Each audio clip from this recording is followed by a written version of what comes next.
Hey, everybody. Welcome into the back room. I'm Andy Ostroy.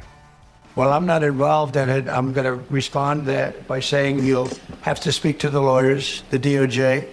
I've heard many things about him, and we'll have to find out what the truth is. I was elected to get rid of those criminals, to get them out of our country, or to put them away, but to get them out of our country. And I don't see how judges can take that authority away from a president. That was Donald Trump. I'm going to talk about that in a second, as well as have a conversation with our guest, Connecticut Congressman John Larson. But first, thanks for tuning in. We appreciate you listening, and we'd love to hear your comments. So email us at backroomandy@gmail.com and or post on our social media, and we'll read some feedback next time. And if you like the podcast, please rate and review and follow or subscribe, and you'll be notified every time we post a new episode. So let's talk about that clip for a second. First of all, judges, they work in an equal branch of our government called the judiciary, and that's their job. You know, anybody who's been in the fourth grade knows that Congress sets the laws, the executive administers the laws, and the judiciary enforces the law. That's how it works in our country. The fact that the man sitting in the Oval Office who took an oath to uphold the Constitution doesn't understand that is, once again, as we've seen many times with him, pretty terrifying. A couple of other interesting things about that clip. When Donald Trump feels empowered, when he feels like victory is imminent, he takes credit for everything. I alone, I did it. Nobody else can do it. Notice that in this clip, he's like, I don't know what's going on. I wasn't involved. It's not me. It's other people.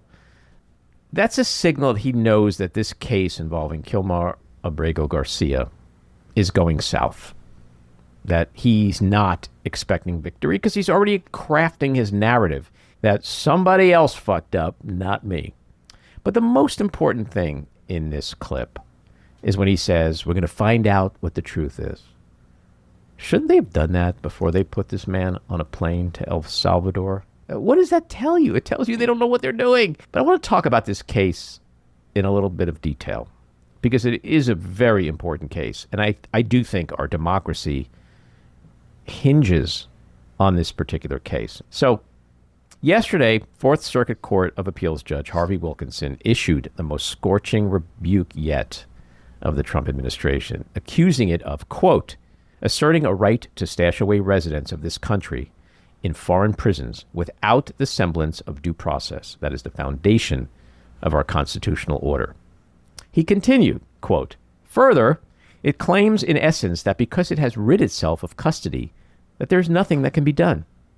This should be shocking not only to judges, but to the intuitive sense of liberty that Americans far removed from courthouses still hold dear. And lastly, he says, quote, if today the executive claims the right to deport without due process and in disregard of court orders, what assurance will there be tomorrow that it will not deport American citizens and then disclaim responsibility to bring them home? And what assurance shall there be that the executive will not train its broad discretionary powers upon its political enemies? You know, this was such a scorching condemnation of what's happening right now. And let's be clear. Judge Wilkinson is a Ronald Reagan appointee. He has served for 41 years. He is one of the nation's most prominent and widely respected conservative appellate judges. And I think what he said yesterday in defense of democracy, in defense of the judicial system, is going to matter as this case works its way again up to the Supreme Court. We also saw that earlier this week, U.S. District Judge James Boasberg found probable cause to hold administration officials in contempt for defying his order, which was to not put Garcia on a plane and send him to El Salvador. Also this week, U.S. District Judge Paula Zinnes admonished the Department of Justice for not complying with her order to facilitate Garcia's release. She ordered a 2-week discovery period and seems headed to her own contempt filing. And what's happening here is that the Trump lawyers are arguing in court the difference between facilitate and effectuate. And she's probably heading to the point where she's just going to say, okay, let's not play semantic games. I am now hereby ordering you by such and such a date and time to get this man back into this country, as well as the others who were wrongfully deported. So I think there's been some deference given, a lot of leeway, trying to work with the administration, but the administration is just doing nothing but disrespecting the judge and the court and the rule of law. And you see these three judges are outraged. Their patience has run out. And I think in the next 2 or 3 weeks, we're going to see what is going to happen in this case. And this case does have critical consequences, because if we don't have due process anymore, if we don't govern under the rule of law, democracy is dead. It's also important to give a little background here, because I think this gets lost. Abrego Garcia is a 29-year-old Maryland husband and a father accused by Trump as being an MS-13 gang member and terrorist. He entered the U.S. illegally, admittedly, in 2012. He was detained by police in March of 2019. And he was detained because he was wearing a hat and a hoodie, which authorities said was gang-related. There was also an informant who told police that Abrego Garcia was an active member of MS-13. The informant was found not credible later on. The detective in the case was suspended over the botched handling of the case, and a federal judge ultimately ordered his release and granted him protected status, which specifically prevented the United States from deporting him back to El Salvador. It's also important to note he has never been convicted of a crime in El Salvador or here in the United States, where he's lived for 14 years, raised 3 children, and worked in construction. But I think ultimately the most important thing is that this case has served to galvanize and unite people across the nation, across the aisle, against the cruel, racist, and unlawful Trump immigration policies. And even more importantly, Abrego Garcia has given a name and a face to that movement. He is, albeit unwittingly, serving to humanize a segment of the population that is under severe attack. You know, it's very easy when we talk about mass deportations and refugees and, you know, they're coming here to commit crimes and there's a bad people. It's easy for some people on the right to get lost in that because they're not seeing a name. They're not seeing a face, a family, a wife. They're not seeing the consequence to these actions. And so what I'm seeing is an embracing of humanity at a time when we've been living under toxic partisanship. It doesn't matter whether you're a Republican or a Democrat. If you have a heart, if you can feel compassion, if you have empathy, if you believe in the rule of law, if you believe in democracy, it's very hard to watch what this government is doing right now to this man. And there's a lot of talk about Abrego Garcia, but there's also been a couple of hundred other people who have faced the same fate. But just like in any movement, you need a face of that movement. He has become the face of the administration's and the president's worst instincts. And he is becoming a folk hero because he is a true victim. And he's reminding people, not only is he a victim, not only is this a terrible policy, but this is a policy that can happen to any of us at a certain point. If we don't stop it now, that's what's hitting people right now at their core, that we can all share the goal of having a strong border.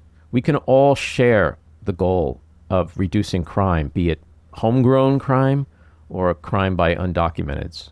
I share that. I have crime in my family. I have murder in my family. My late wife was murdered. This is something we all share. Nobody wants terrorists roaming around. Nobody wants criminals running around unchecked. Nobody wants an open border. But these things are not mutually exclusive. You can be on the one side of that and say, yes, let's enact policies and enforce laws that serve those ends. But at the same time, let's do it with humanity. Let's do it according to the Constitution that we have abided by for almost 250 years. Republicans like to present it as you can't have one if you do the other. No, you can. And what we're seeing right now is people, no matter which side of the aisle you're on, They're not buying into this. The polling, the sentiments that are being expressed at town halls, Americans are pushing back. Most of the country does not support what this administration is doing with these immigrants and how they're just being disappeared. And so I really do believe we've reached a tipping point, and it's a losing issue for Trump. And it's hard to imagine this case not landing back at the Supreme Court soon, where it's very likely to lose this case. So it's really a bit of a mystery at this point why Trump is choosing to die on this hill. And I wonder when and if Abrego Garcia ever makes it back to the U.S., does he have grounds for a massive defamation suit? I guess that's a question for the legal folks out there. If, in fact, the government has zero evidence to back up these outrageous claims that he's a criminal, a gang member, and a terrorist.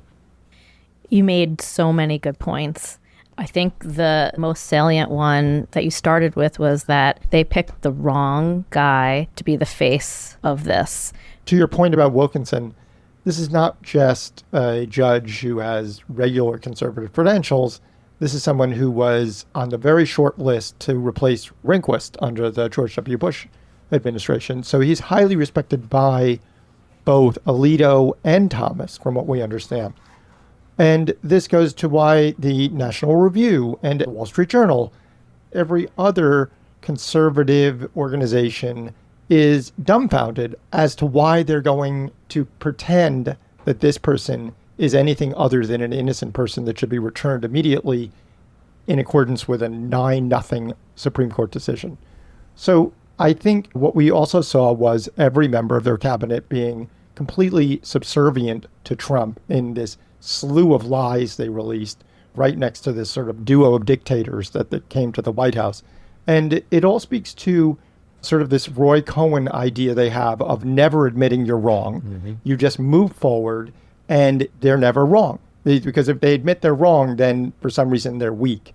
The other reason, of course, is they really want to use this as a test case so that they could deport anybody and just say, oops, and never get them back. Yeah. Well, we have a clip of that cabinet meeting. Let's play that. First and foremost, he was illegally in our country. He had been illegally in our country. And in 2019, two courts, an immigration court and an appellate immigration court, ruled that he was a member of MS-13 and he was illegally in our country. Right now, it was additional paperwork had needed to be done. That's up to El Salvador if they want to return him. That's not up to us. The Supreme Court ruled, President, that if, as El Salvador wants to return him, this is international matters, foreign affairs. If they wanted to return him, we would facilitate it, meaning provide a plane.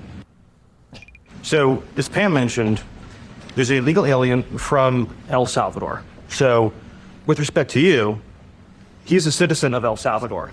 So, it's very arrogant even for American media to suggest that we would even tell El Salvador how to handle their own citizens as a starting point.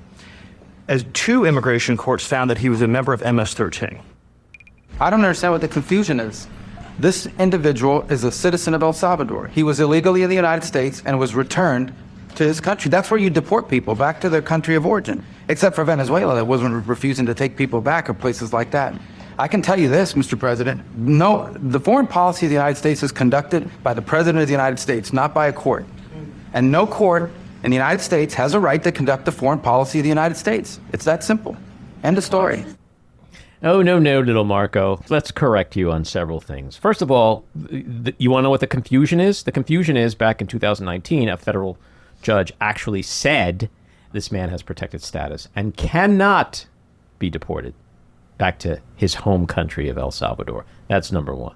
Number two, your own president, in the clip we played earlier, said we're going to find out the truth here. Well, I thought you guys knew the truth. I thought you already knew that he was a criminal and a gang member and a terrorist. So that sounds like confusion to me when the Secretary of State and the President of the United States aren't on the same fucking page. Okay? And number three, did you go to high school? Did you take any kind of civics class? Do you understand what co-equal branches of government actually means? Judges actually do have the power to tell the executive not to break the law.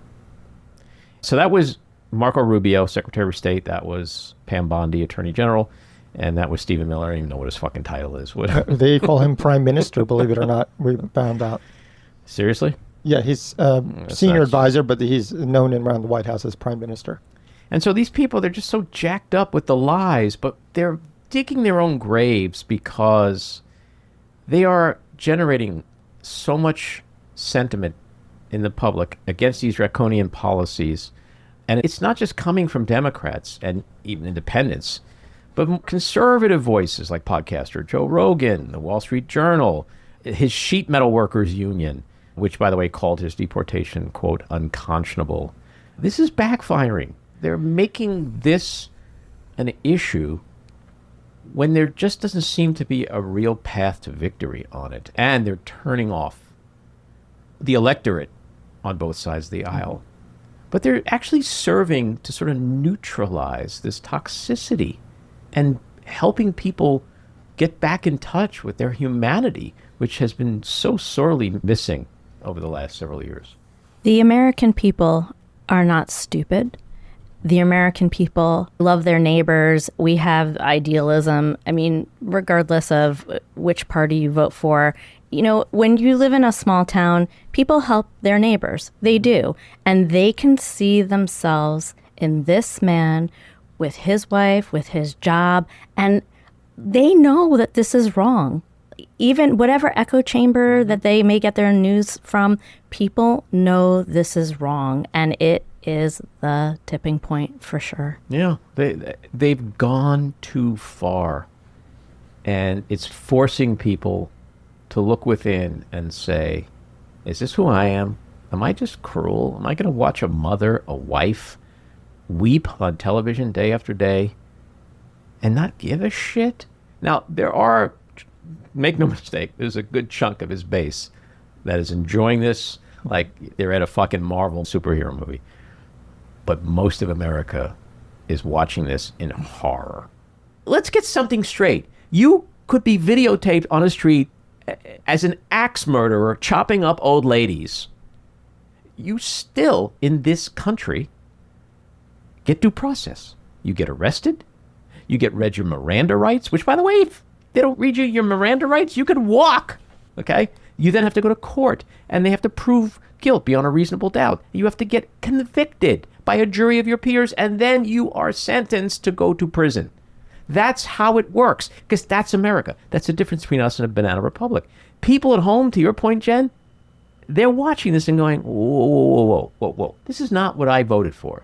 And that is a huge, huge, huge, huge, huge miscalculation on their part. Yeah, and I think that fundamental to the entire Constitution is in Article 1, and that's the right to habeas corpus. Mm-hmm. And if you don't have that, kind of the whole thing falls apart. And the ramifications for them going against this fundamental core right, the rule of law, is not only what we're seeing among the fact that he's taking immigrants and deporting them like a dictator with no rule of law.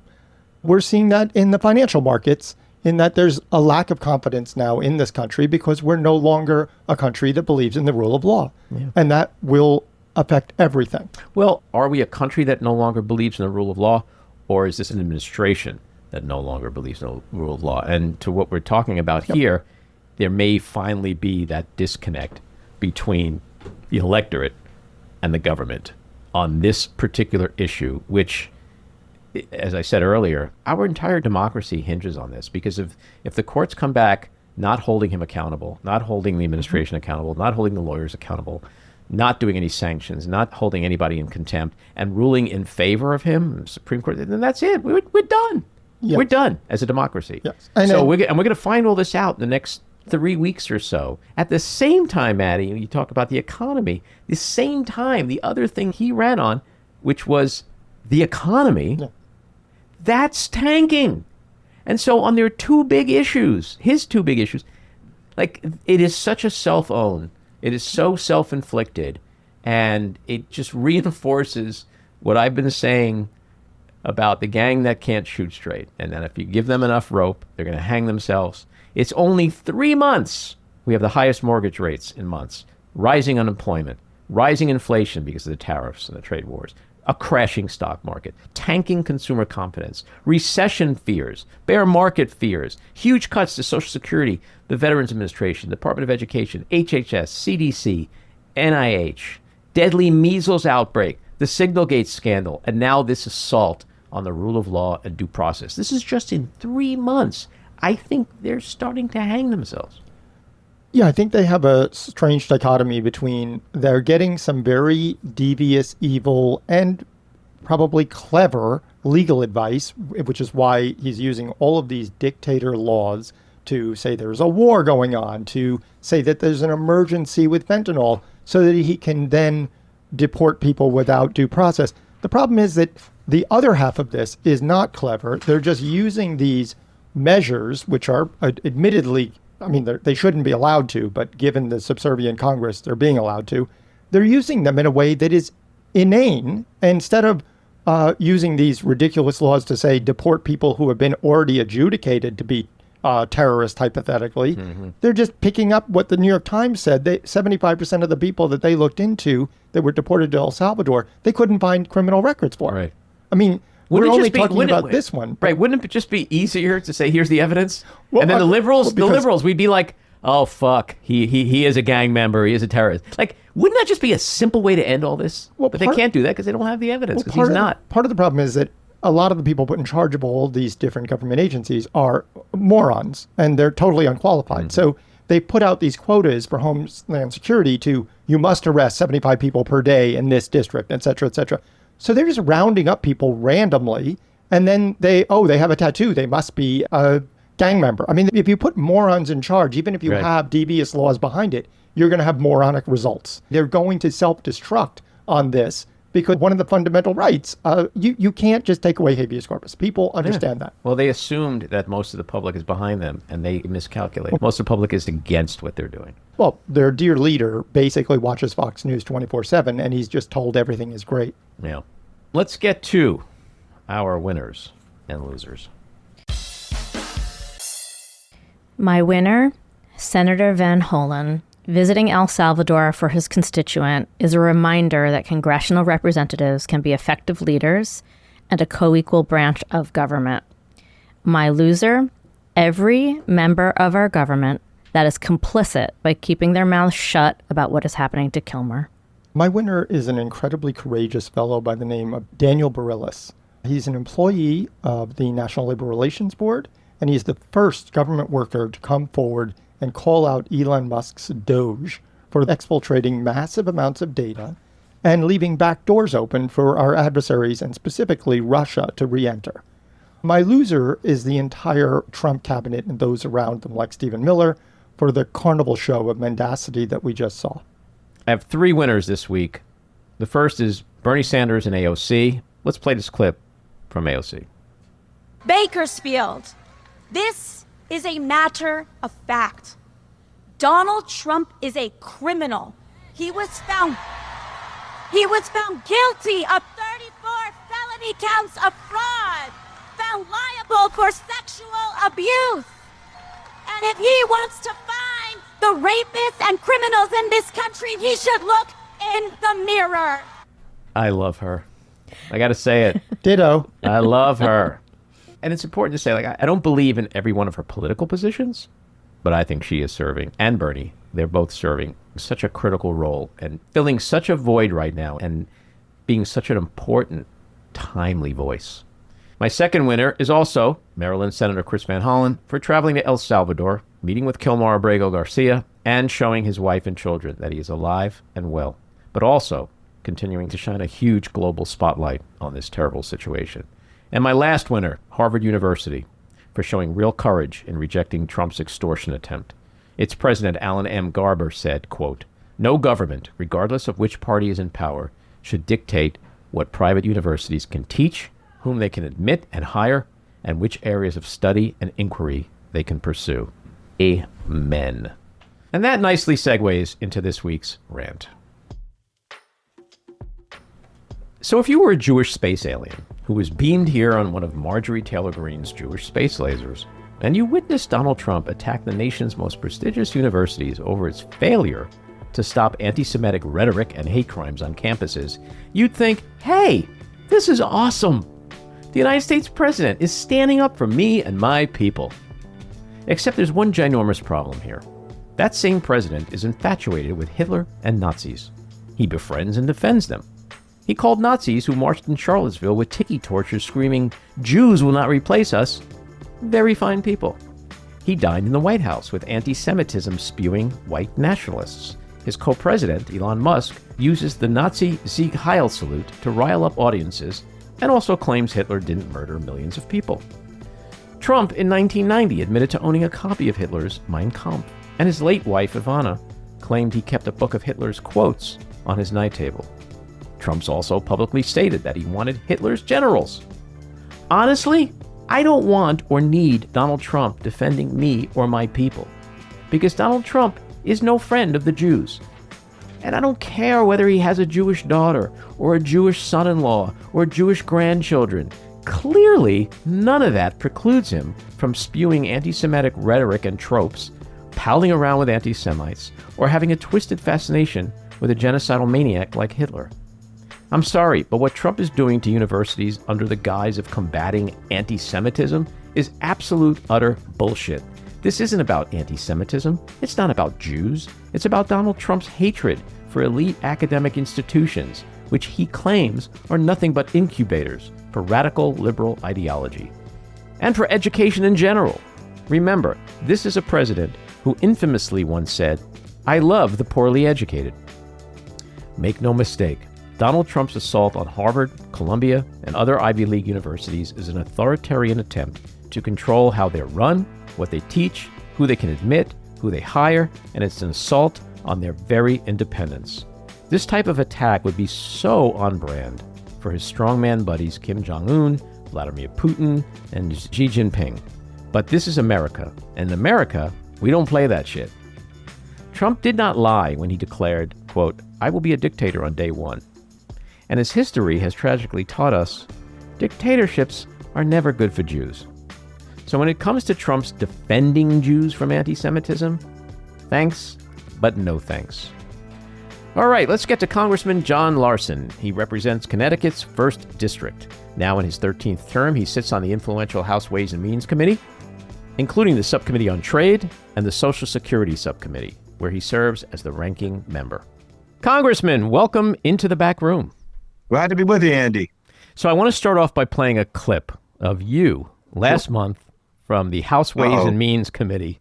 It was a hearing about DOGE, and let's go to that. Where's the independence of the committee? Where's the legislature? We're an equal branch of government. And you start off with a blather, and yet look at the empty seats here. Where's Elon Musk? I'm sure he's a genius and is a very credible person because of the wealth he's accumulated. But that does not put him above the law or the responsibility to come before this committee in this Congress. If he's so great, if these plans and all the fraud and abuse that he's found are so eminent, why isn't he here explaining it? You know why.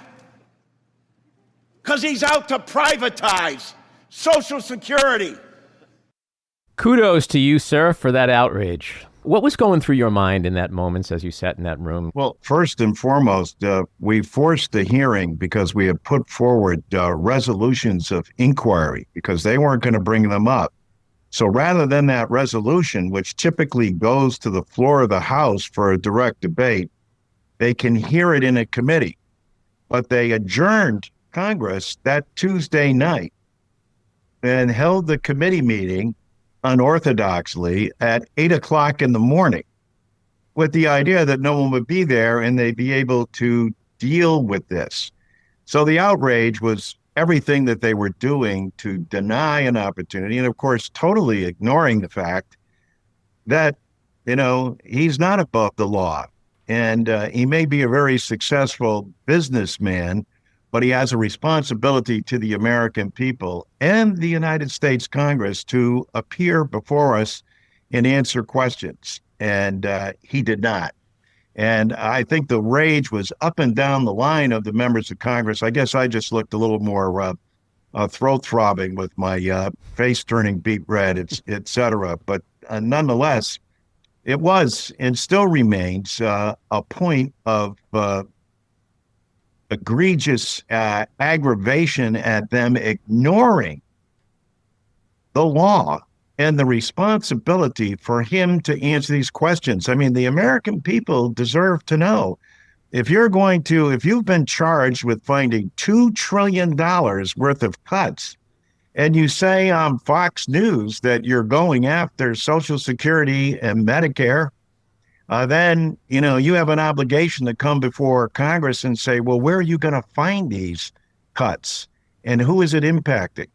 And the other thing, Andy, as you know, what's so outrageous about this, what are they finding them for? Mm-hmm. They're finding them to give tax cuts to the wealthiest 1%. You already have $500 billion, and that's not enough. You need more. And to get more, you're going to take money by cutting programs. And make no mistake, that is a tax cut when you cut that program. But it comes directly out of the pockets of the very people that need it the most. We have 5 million Americans who already have paid in all their lives and get below poverty level checks from the government because Congress hasn't taken action. We have more than 40% of the 70 million people that are on Social Security. This is the only pension benefit that they have. And you're going to cut something that Congress has neglected and that, in fact, doesn't need to be cut. It needs to be enhanced. It's not a matter of just protecting Social Security. It's a matter of making sure when you put your trust in your government, when you invest that money and you can check it off and look at your paycheck all the time, it says FICA. Federal Insurance Contribution. Whose? Yours. And there's $2.7 trillion in that trust fund, and it's never missed a payment. Yeah, look, I'm 65. I've been paying into that system for 50 years. I've been working since I'm an early teen. That's my money. My money. Exactly. It's not Trump's money. It's not Elon Musk's money. It's not Doge's money, and it's certainly not the money of some kid named Big Balls, right? So it is outrageous what's happening. But back to your hearing and your outrage, and I do want to talk to you about Social Security more in a second. But when I first saw you do that, I was very pleased because it was visceral and it was anger. Where's the anger in the rest of the party?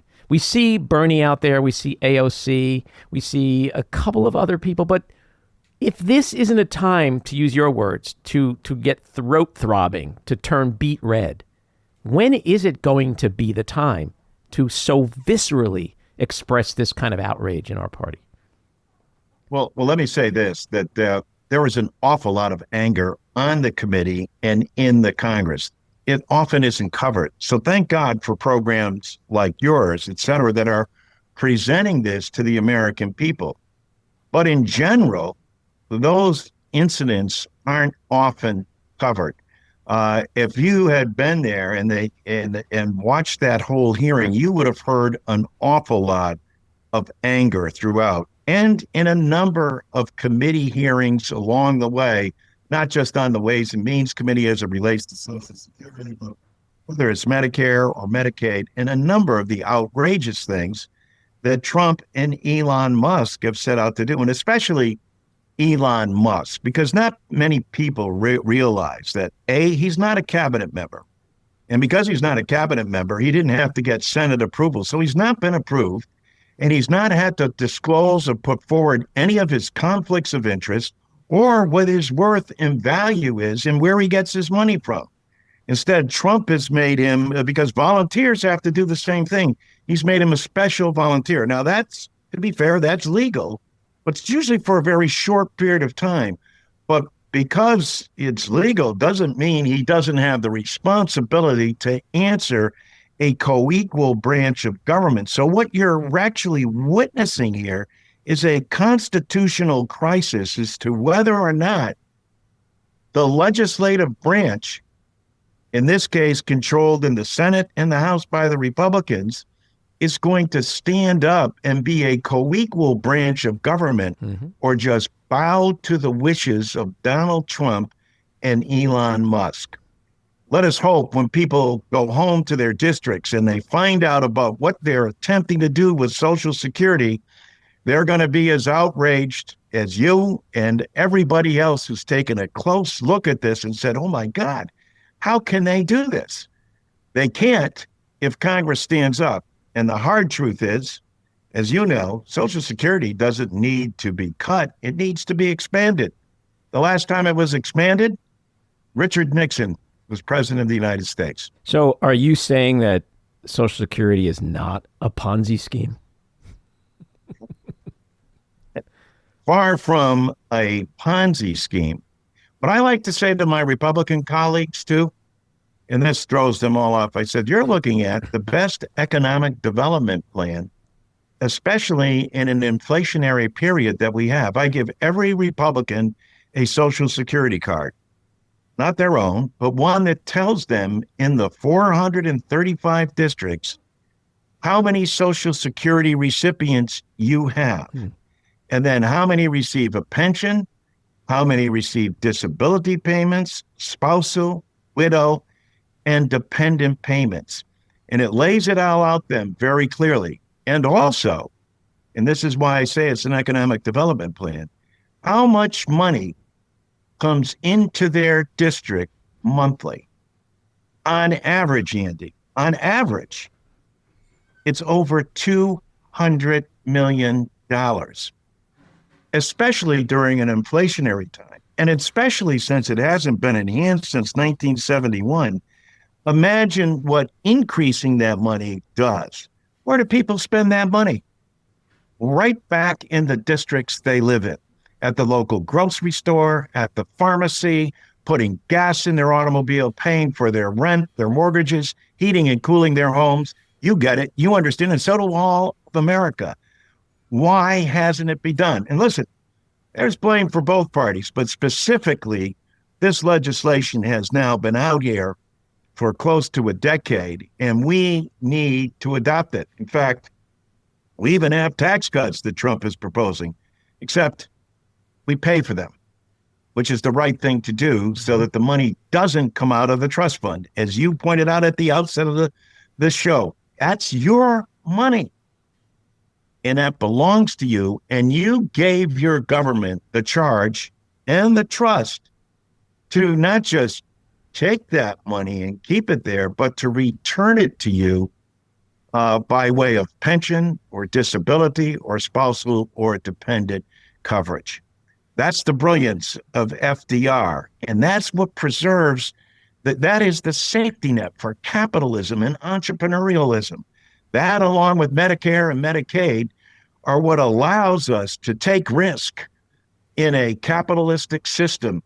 It allows us because if through no fault of an employee or someone else's responsibility, the business fails, there's still something there, an insurance program that works on your behalf, provided by your government, AKA we, the people. Exactly.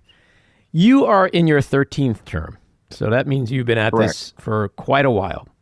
In politics, Social Security and Medicare used to be considered the third rail. You don't step on it. Why is that changing now? What makes Republicans think that this is safe territory for them? Well, you didn't change on it, but also this prevented people from taking action on it. You know, it shouldn't be, in my humble opinion, shouldn't be regarded as a third rail. It should be regarded precisely and exactly what it is. It is the safety net for capitalism and entrepreneurialism.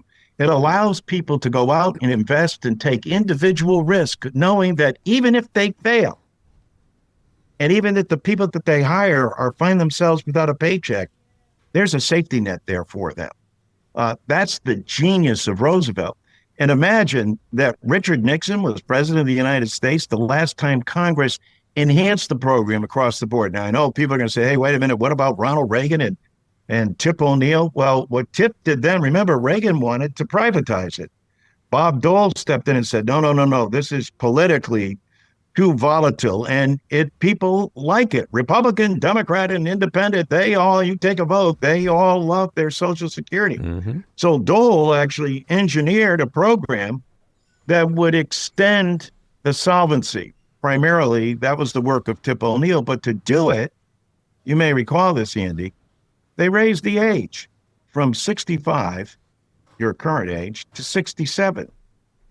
And in doing so, what people don't understand, for every year you raise the age, that's a 7% cut in your benefits, which is why our colleagues on the other side are proposing raising the age to 70 and calling that a compromise. How is that a compromise if you're losing 21% of your benefits that haven't been enhanced since 1971? That's not a compromise. That's ludicrous and outrageous that we would even be thinking that. We've been entrusted to do the job on behalf of the American people. My God, you're telling me that the wealthiest nation in the world on the face of this earth doesn't have the capability to do that? And oh, by the way, what Biden said is right. And how are we going to do that? Well, we're going to have everybody pay into Social Security, including, as Biden put it out, people making above $400,000. And just by having them pay their fair share, we're not asking them to pay anything that any other American doesn't. Just pay their fair share into the safety net of capitalism and entrepreneurialism that keeps it on its feet and growing. But as you know, for many of them, they pay little, they're done paying in January, or pay nothing at all. That has got to end. And in doing so, we'll not only enhance the program, but we'll extend its solvency. And we won't do it by cutting people's benefits. We'll do it by making sure that nobody in the United States can ever invest in this program, retirement program that the country sponsors, and retire into poverty.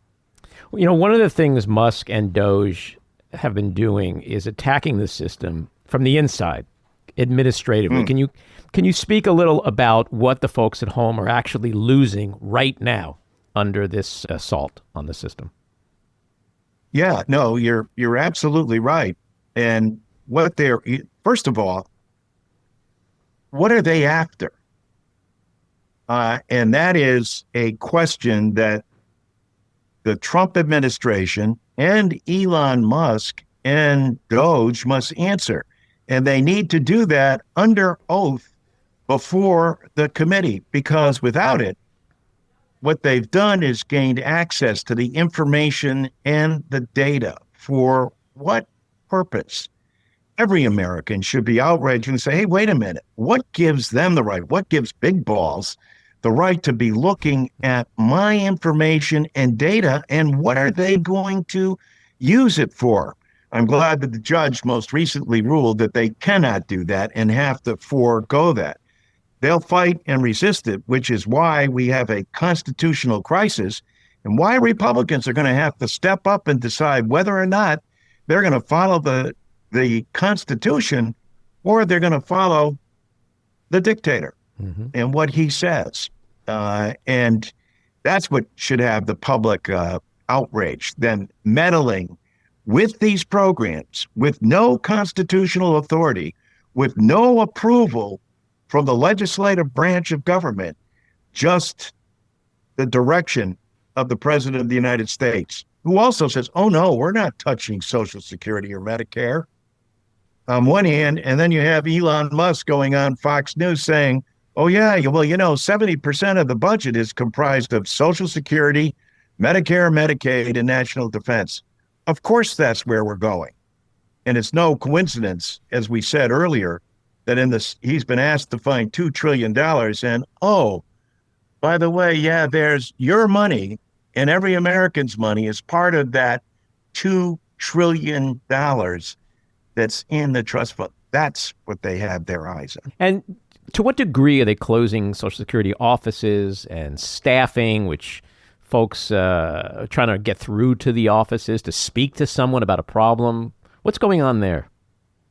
Well, thank you for mentioning that. As you know, this isn't the first time that Social Security, there's been an attempt to privatize it. Ronald Reagan tried to do it. Bob Dole talked him out of it. George Bush tried to do it, and he was blocked from doing it as well. So what they've done is said, okay, we're going to try a different method. What we're going to do is undermine Social Security from within.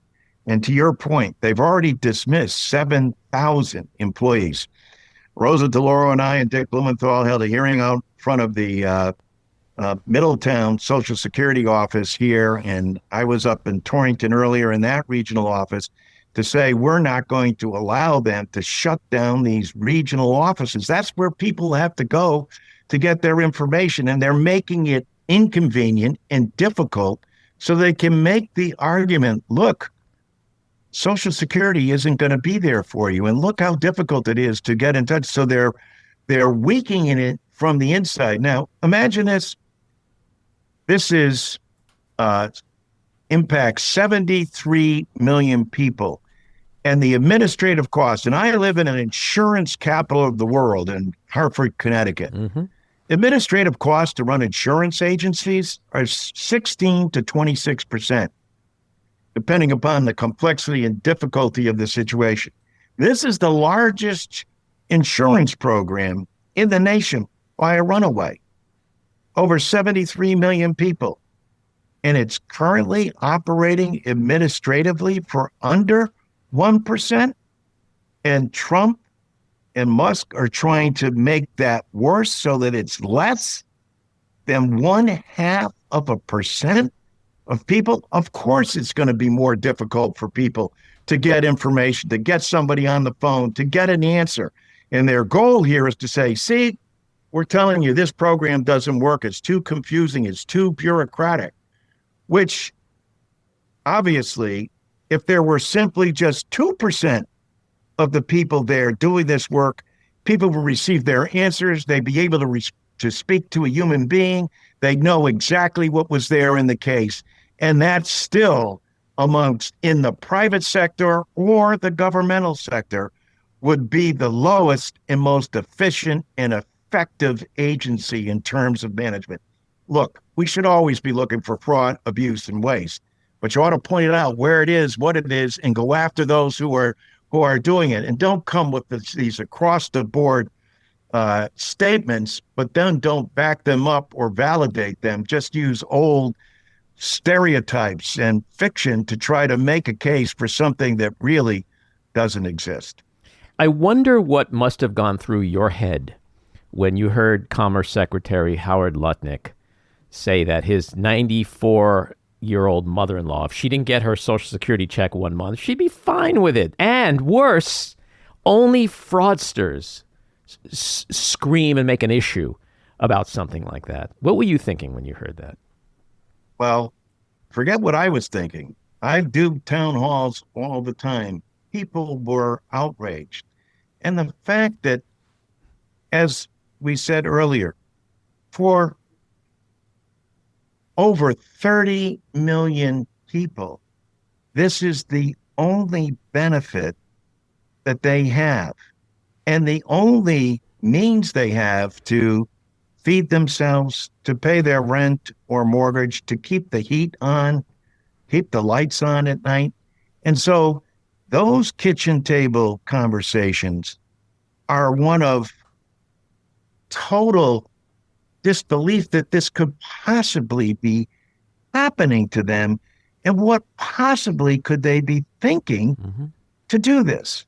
And look at, as someone who's in Congress said, you're outraged by it, but I'm not in a position like the people I represent are, who are struggling.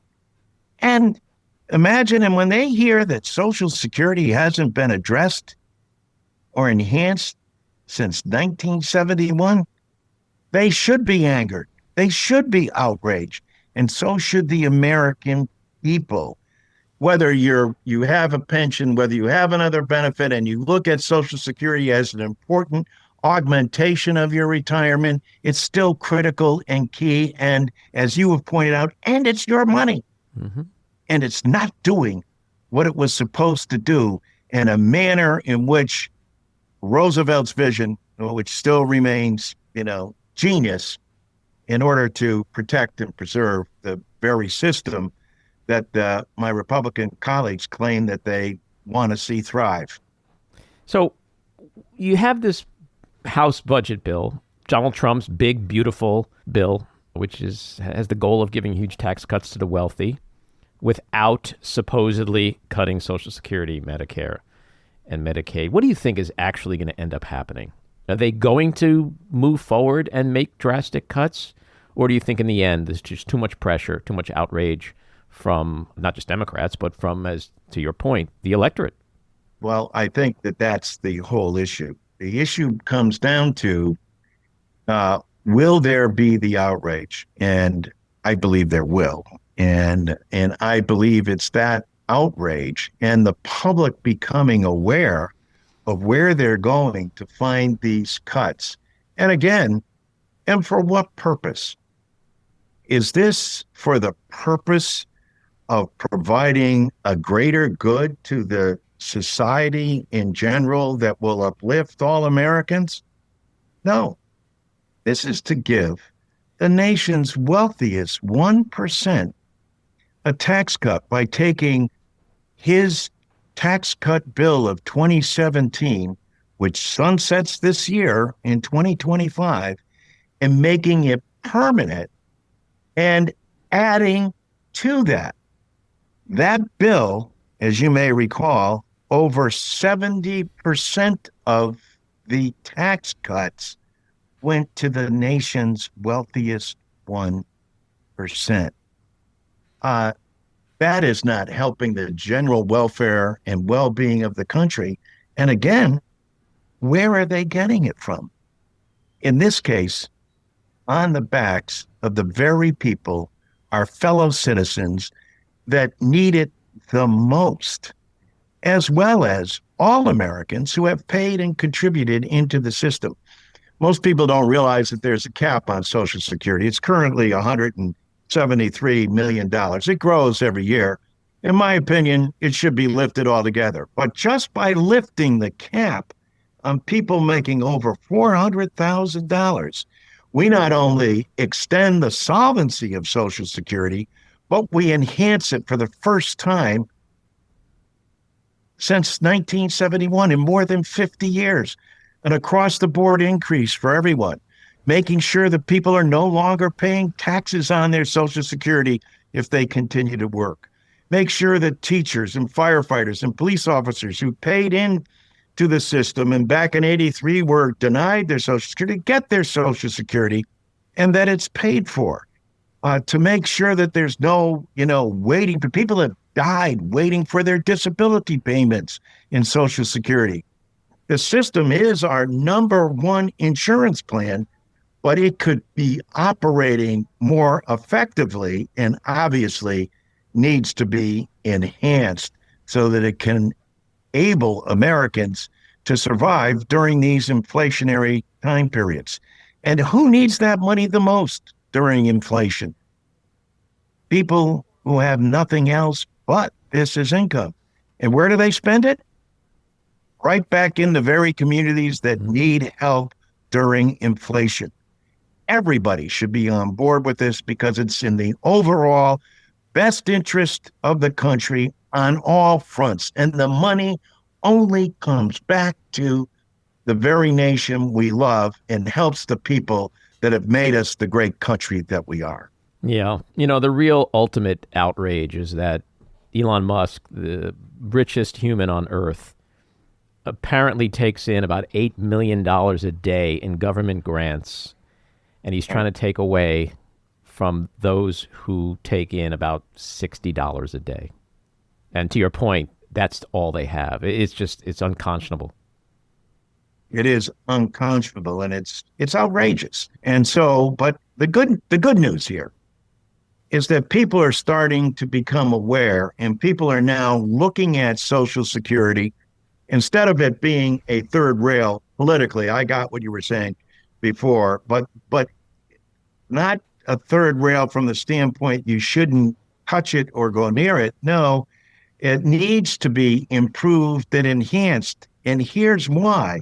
And oh, by the way, here's what it does. So you talk to any small businessman or any small local community, et cetera, and all of a sudden, if the people in those communities now have money to spend so that they can buy their groceries, so they can pay their heating bills, so they can pay their rent or their mortgage, that's helping the whole economy out. And it's also providing the kind of dignity and the ability to sustain themselves that our fellow citizens need and deserve and have earned as Americans. Congressman Larson, thank you for your time. Come back and talk with us again. Look forward to it. Thanks again, Andy. Take care. This episode of The Back Room was edited and produced by me, Andy Ostroy. It was co-edited and co-produced by Matty Rosenberg and co-produced by Jen Hammoud. Our theme song was composed by Andrew Hollander, and our logo was designed by Cricket Lengyel. And special thanks to Patricia Wind. Please take a moment to rate and review the podcast, and also follow or subscribe. Until next time, keep your eyes on Washington, Hollywood, and your own backyards, and have a great week.